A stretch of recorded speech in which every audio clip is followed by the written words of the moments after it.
You're useless now, Margaret. After midnight, you won't be living here anymore. My daughter-in-law said it like she was commenting on the weather, her voice smooth, almost bored, as fireworks cracked faintly in the distance outside. The champagne glasses on the table caught the light, sparkling in a way that felt almost mocking. I didn't answer right away. I just looked at her, then at my son. Daniel didn't meet my eyes. He adjusted his cuff, glanced at his phone, and took a slow sip of his drink like none of this concerned him. That was the moment I understood everything. Not just what she had said, but what he had chosen. I set my fork down carefully beside my plate. The roast I had spent hours preparing sat untouched in front of me, the steam already fading into the cold air of the dining room. Midnight was less than 10 minutes away. A new year. A new beginning, they said. Funny how endings like to disguise themselves that way. A nursing home would be better for you, Ashley continued, folding her hands neatly in front of her. Somewhere you can be taken care of. Somewhere you won't be a burden. Burden. The word hung there, heavier than anything else she had said. I nodded slowly, as if I were considering her suggestion, as if I hadn't spent the last 6 months noticing the little changes. The whispered conversations that stopped when I entered a room. The paperwork that disappeared from the study. The way Daniel had started calling it our house instead of Mom's house. I had seen it coming. Just not like this. Not on a night that used to mean something. Not at a table where I had once sat between my husband and my son, feeling like the center of a life I had built with my own hands. Outside, the countdown began somewhere down the street. 10, 9, 8. I pushed my chair back and stood up, smoothing the front of my sweater like it was any other evening. Like I wasn't being quietly erased from my own home. Ashley didn't stop me. Daniel still didn't look up. 7, 6, 5. I picked up my glass, took one last sip, and set it down with a soft click. 4, 3, 2. I smiled. Not because I was happy, not because I agreed, but because, in that moment, something inside me settled into place. 1. They thought they were starting a new chapter without me. What they didn't know was, I had already started mine. I did not go upstairs right away. Instead, I stood in the hallway, listening.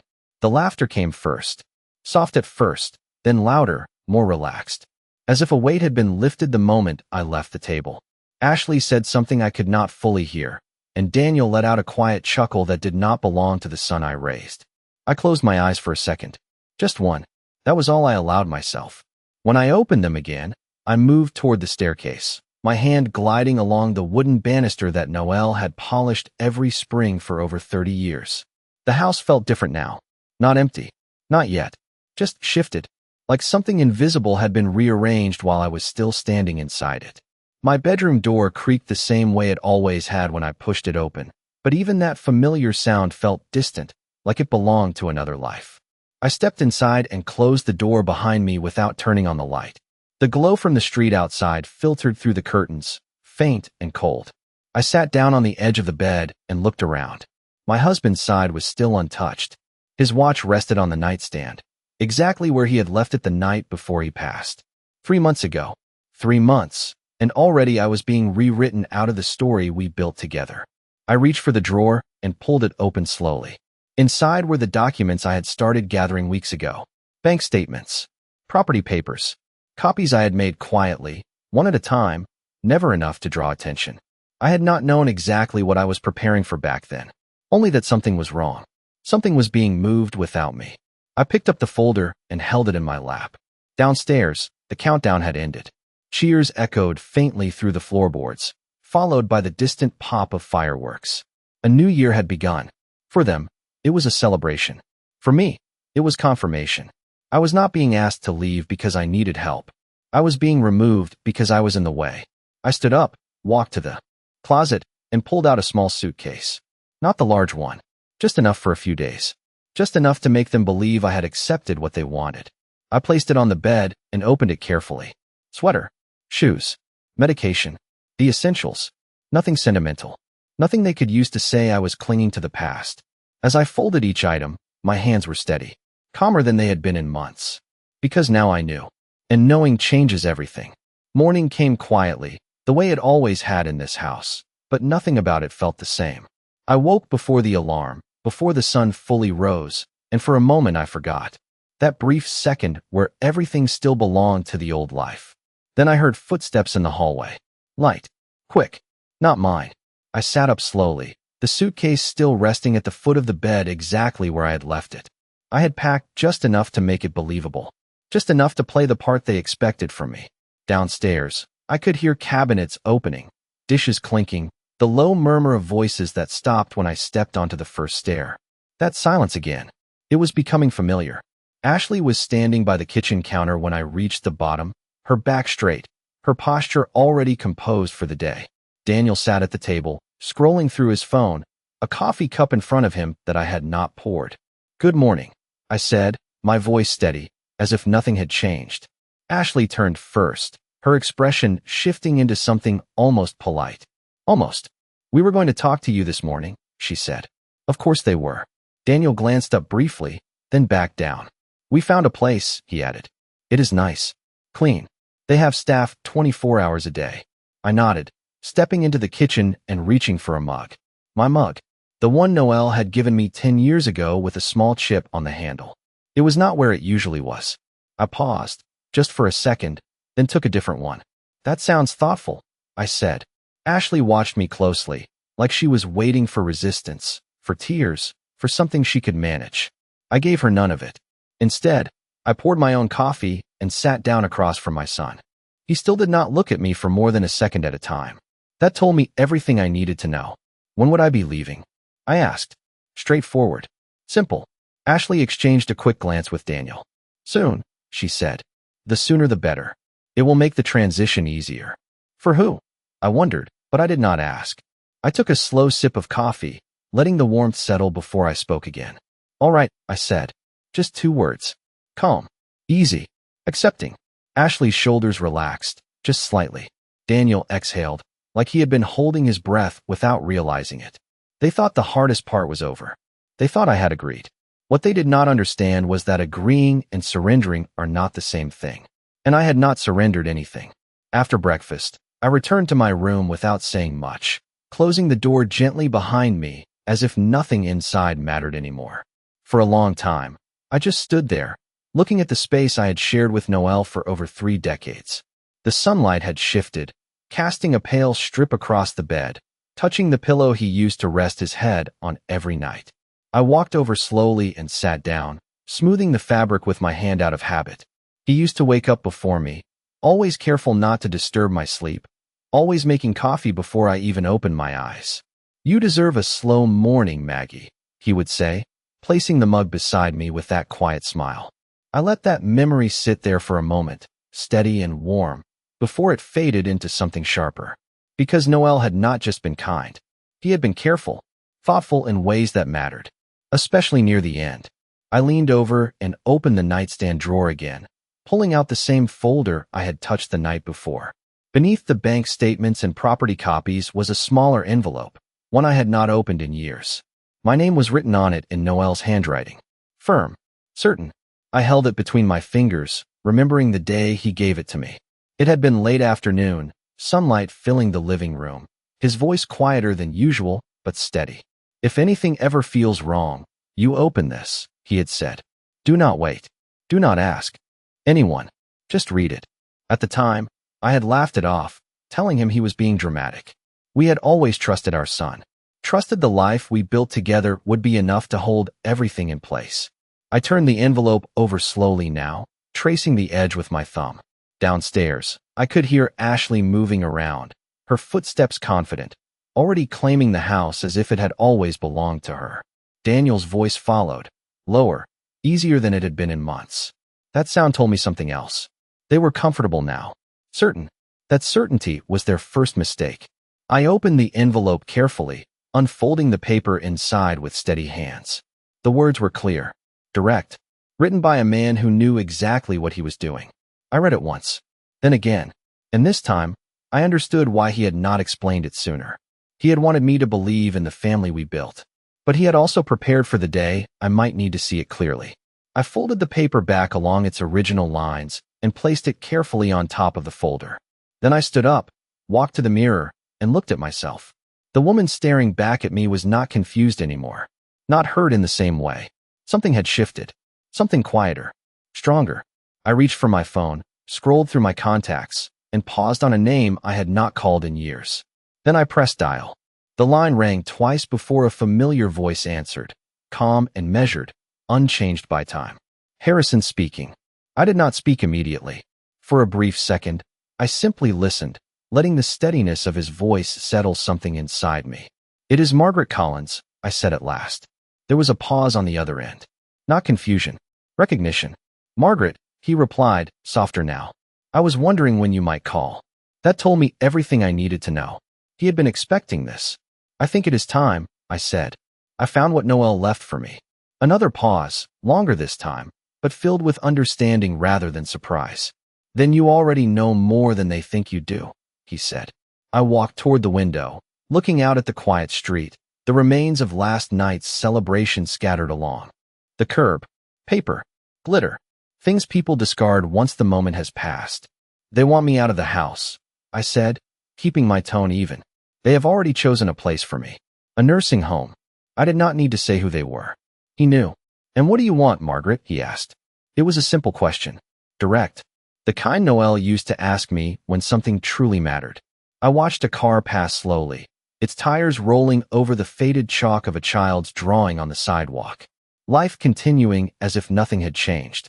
"I want them to believe they have already won," I said. The silence that followed was different now. Not uncertainty. Approval. "Good," he said quietly. "That will make this much easier."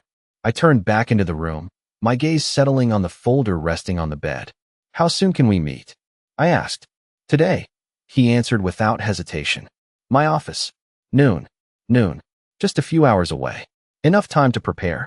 Enough time to stay exactly who they thought I was." "I will be there," I said, and ended the call. For a moment, I stood still, the phone still in my hand, feeling the weight of what had just begun. Not fear. Not anger. Something colder. Clearer. I placed the phone down carefully and picked up the envelope again, sliding it back into the folder with the rest of the documents.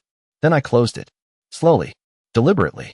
Downstairs, I could hear Ashley laughing again, her voice light, almost triumphant. Daniel said something I could not quite make out, but it made her laugh louder. They sounded relieved. Comfortable. Certain of the future they had already planned without me.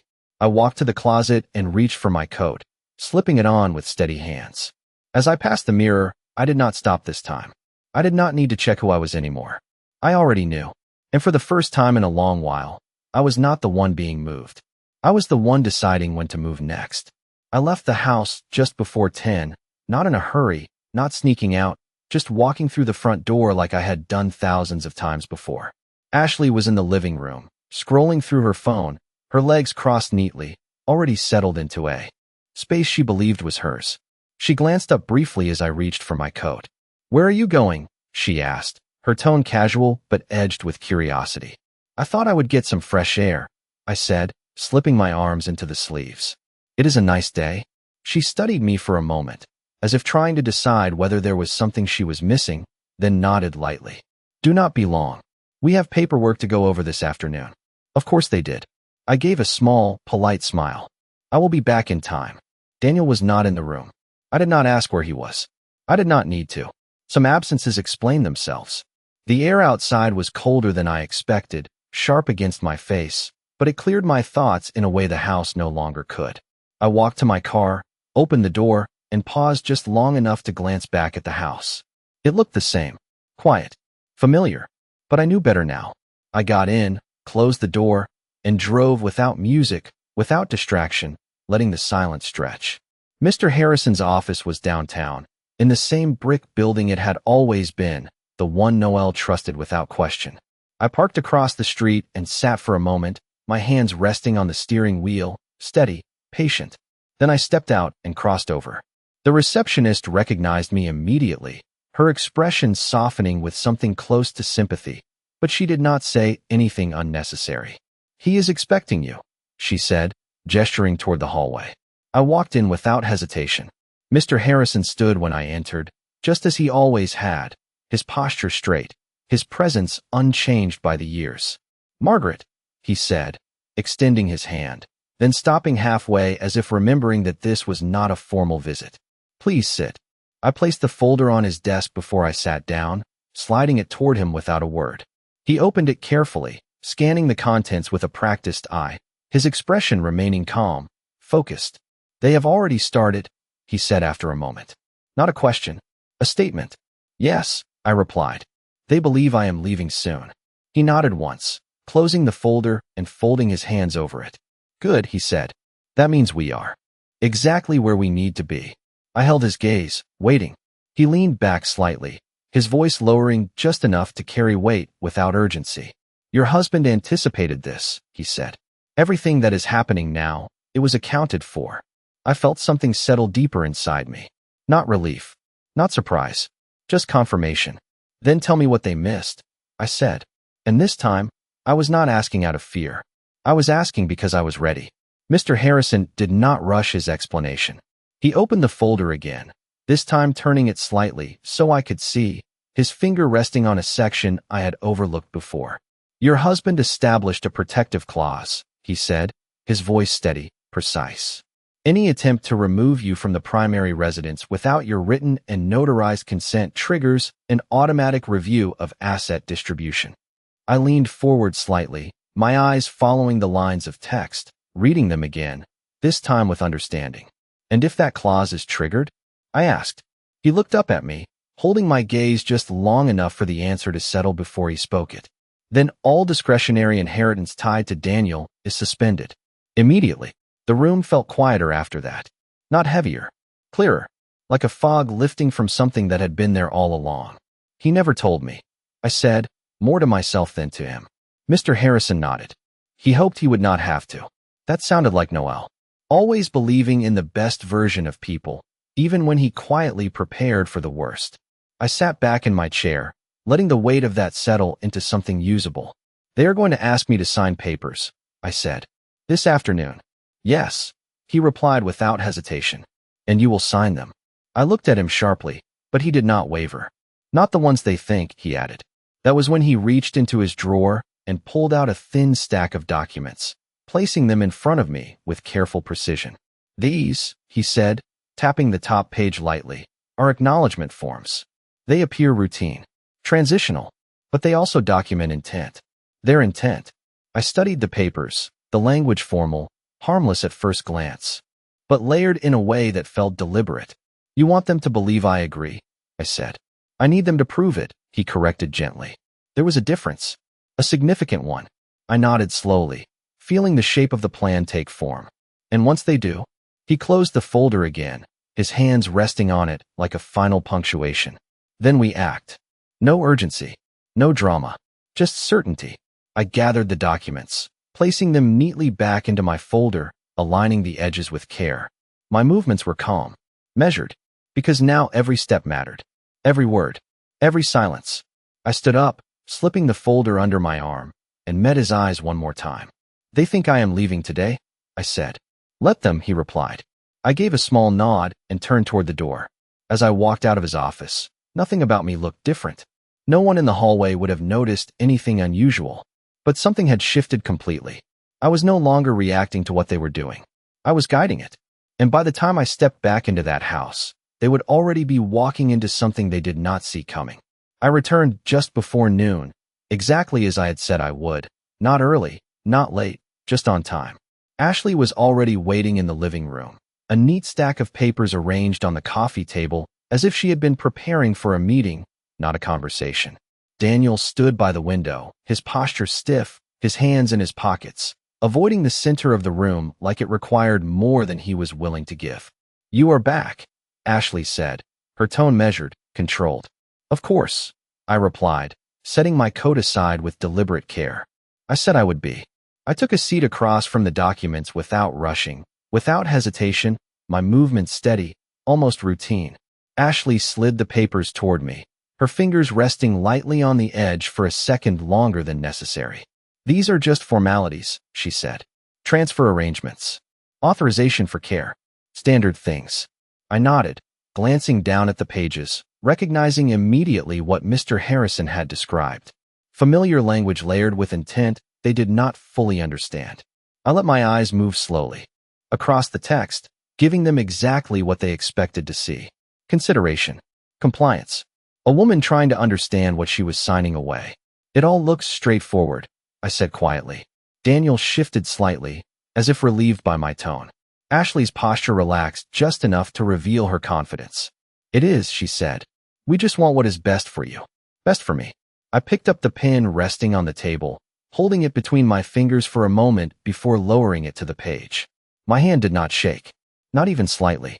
I signed where she indicated, one page, then the next, each signature placed neatly, deliberately, exactly where it was meant to be. Ashley watched every movement, her eyes sharp, calculating, searching for hesitation that never came. When I finished, I placed the pen down and folded my hands in my lap. Is that everything? I asked. Almost, she said quickly, gathering the papers with a satisfied motion, stacking them together as if they already belonged to her. Daniel finally looked at me then, really looked, something unreadable passing across his face before he turned away again. We will handle the rest, he said. You can start packing anything else you need. I nodded once. Simple. Agreeable. Exactly what they wanted. I already have, I replied. Ashley smiled then. Small but unmistakable, the kind of smile that comes from believing a problem has been solved. She stood, holding the papers close, already moving toward the next step in a plan she thought was complete. I remained seated for a moment longer, my hands still, my expression unchanged. Because what she was holding was not control. It was proof. And she had just handed it to me herself. They moved quickly after that. Faster than they had all morning. Ashley disappeared into the dining room with the papers, her voice low but excited as she spoke into her phone, already making arrangements, already stepping into a future she believed was secured. Daniel followed shortly after, his footsteps heavier, less certain, but still moving in the same direction. I stayed where I was, sitting in the quiet that settled once they were out of the room. For a moment, the house felt like it used to. Still, waiting. Then I stood up and walked to the window, looking out at the driveway where my car sat exactly where I had left it, untouched, patient, just like me. From the dining room, I could hear fragments of conversation. Words like transfer, timeline, and finalizing. Ashley's voice carried most clearly, confident, precise, as if she had rehearsed this moment long before it arrived. Daniel spoke less, his tone lower, occasionally hesitant, but he did not interrupt her. He did not question anything. That was the part that no longer surprised me. I turned away from the window and walked slowly toward the hallway, stopping just short of the dining room entrance, close enough to hear without being seen. Once everything is processed, we can start looking at renovations, Ashley said, her voice bright with anticipation. This place has so much potential if we open up the space. Open up the space. I glanced down the hallway toward the living room, toward the chair Noelle used to sit in every evening, reading quietly while I finished in the kitchen. They were already removing us from it, piece by piece. In the nursing home, a voice on the phone asked, faint but clear enough. Ashley's answer came without hesitation. She signed everything. It is done. Done. I let that word settle. Not with anger. Not with pain. Just with clarity. Because now it was complete. Not their plan. The evidence of it. I stepped back silently, returning to the living room and sitting down again, folding my hands in my lap as if nothing had changed. A few minutes later, Ashley walked back in, her expression composed but unmistakably satisfied. Daniel followed, avoiding my eyes once more. Everything is set, she said, standing in front of me like she was delivering good news. We will take you tomorrow. It will be easier that way. Tomorrow. So soon. I nodded slowly, as if accepting the pace, as if it made sense. That is fine, I said. Just enough agreement to keep everything moving exactly where it needed to go. Ashley smiled again, smaller this time, but sharper. We are doing the right thing, she added. I looked at her for a moment, really looked, taking in the certainty in her eyes, the confidence in her posture. Then I gave a small, calm nod. Yes, I said quietly. You are. And for the first time since she had spoken those words, I meant it. Because they were doing exactly what I needed them to do. The next morning arrived with a quiet that felt almost deliberate, as if the house itself was holding its breath. I woke before sunrise, not out of habit, but because there was nothing left to wait for. The suitcase sat by the door, exactly where I had placed it the night before, small, contained, convincing. I dressed slowly, choosing simple clothes, nothing that suggested resistance, nothing that invited questions.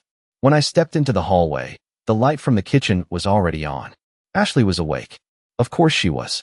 I could hear her moving, purposeful, efficient, the sound of someone preparing for a transition she believed was already complete. Daniel was there too, his voice low, speaking in short sentences that faded when I entered the room. "You are up early," Ashley said, glancing at me with a quick, assessing look.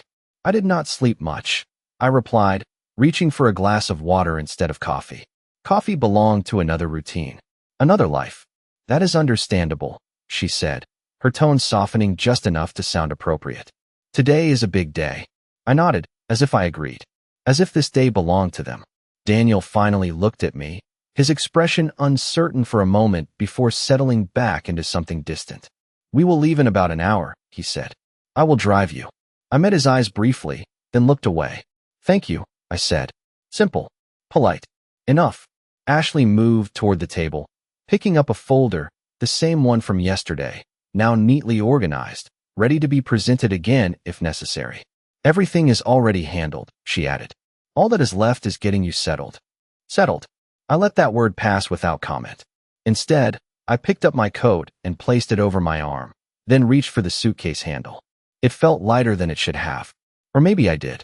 We stood there for a moment, the three of us, in a space that no longer belonged to all of us equally. Then there was a knock at the door. Sharp.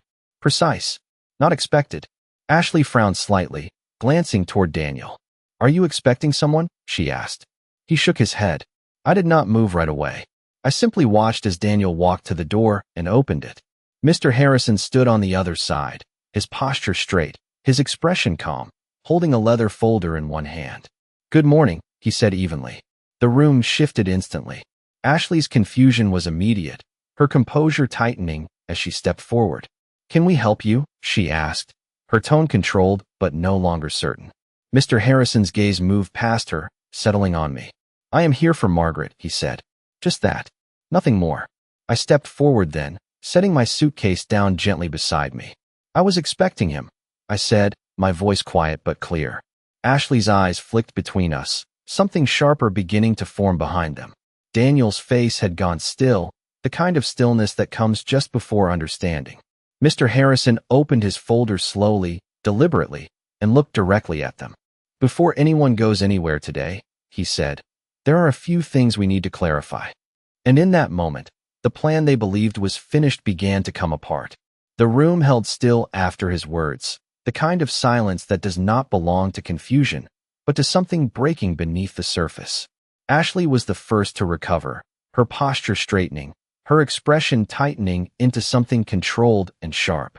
"I am sorry," she said, her voice polite but firm. "But this is a private family matter." Mr. Harrison did not react to her tone. He stepped inside without waiting to be invited, closing the door behind him with quiet precision. "It was," he replied calmly, "until certain documents were signed yesterday." Ashley's grip tightened slightly around the folder in her hands. Daniel looked between them, his brow furrowing, the first signs of unease settling in. "What documents?" he asked, his voice lower now, less certain than before. Mr. Harrison turned toward him, opening his folder and removing a set of papers that were far more official than anything on the table. "The acknowledgement. Forms your mother signed," he said. "They do more than authorize a transition. They formally record intent to remove her from her primary residence." Ashley's expression flickered, just for a second. "That is standard," she said quickly. "It is part of the process." "Yes," Mr. Harrison agreed, his tone even. "And under the terms established by Noel Collins, that intent triggers a full legal review." Daniel's face changed then. Not dramatically, not all at once, but enough. "What kind of review?" he asked. Mr. Harrison looked directly at him, his voice steady, almost gentle. "The kind that determines whether you remain eligible for anything tied to your father's estate." The words did not need to be repeated. They settled exactly where they were meant to. Ashley took a step forward, her composure cracking just enough to reveal urgency. "That does not apply here," she said. "We are doing what is best for her." "That is not what the clause evaluates," Mr. Harrison replied. "It evaluates action and intent." Daniel looked at me then, really looked, as if seeing me for the first time in days. "Mom, what is he talking about?" he asked. I met his gaze, calm, steady, without anger or hesitation. I am talking about the choices you made, I said quietly. Ashley shook her head, her voice rising slightly. This is ridiculous. She agreed to everything. Yes, Mr. Harrison said. She did. He paused, just long enough for the weight of that agreement to settle before he continued. And that agreement is exactly what activates the clause. The room shifted again. This time, there was no mistaking it. The certainty Ashley had carried all morning began to fracture, piece by piece. Daniel's shoulders dropped slightly, the realization settling into something heavier than confusion. I stood there, my hands relaxed at my sides, my suitcase still by the door, exactly where they expected it to be. But I was no longer the one leaving. Not really. And for the first time, they were beginning to understand that. No one spoke for a long moment after that. The kind of silence that does not ask for answers, because the truth has already settled in the room. Ashley's hands tightened around the folder she had been so proud of just minutes earlier, her eyes scanning the pages as if something might have changed. But nothing had. Daniel looked between us again, slower this time, his expression no longer uncertain, but hollow in a way I had never seen before. What does that mean? He asked finally, his voice quieter, almost careful. Mr. Harrison did not rush his reply. It means, he said, that effective immediately, any discretionary control or benefit tied to your father's estate is suspended pending review, including this property. Ashley's head snapped up. That is not possible, she said quickly. We have already. You have initiated removal, Mr. Harrison interrupted gently. That is what matters. The words landed clean. Final. There was no argument that could move them. Daniel's shoulders dropped slightly, as if something inside him had given way. So what happens now? He asked. This time, Mr. Harrison did not answer right away. He looked at me instead. I understood. I had always understood, even before this moment. I stepped forward, just enough to close the distance between us, my voice steady, quiet, and clear. Now, I said, nothing changes unless I say it does. Ashley stared at me, the confidence that had filled her all morning gone, replaced by something sharper, more uncertain. You cannot be serious, she said. I held her gaze, not unkindly, but without giving her anything to hold on to. I am, I replied. Daniel took a step toward me then, his voice softer than I had heard in years. Mom, we were just trying to help. I looked at him for a long moment, not searching for the boy he used to be, not hoping for something that was no longer there, just seeing him clearly. No, I said gently. You were trying to move me. The distinction mattered, more than he realized. The room fell quiet again, but this time it felt different. Not tense. Resolved. I reached down and picked up my suitcase, holding it for a second before setting it back where it had been. Right by the door. Right where they expected it to leave. Then I turned toward Mr. Harrison. Thank you, I said. He nodded once, understanding everything I did not need to say out loud, and stepped back toward the door, giving the moment back to me. I walked slowly into the living room, past the chair Noelle used to sit in, past the window that caught the morning light just right. Nothing had changed, and yet everything had. I turned back once, meeting their eyes one last time. You said I was useless, I said quietly. That was your mistake. Then I walked away, not out of the house, but deeper into it, each step steady, certain, and entirely my own.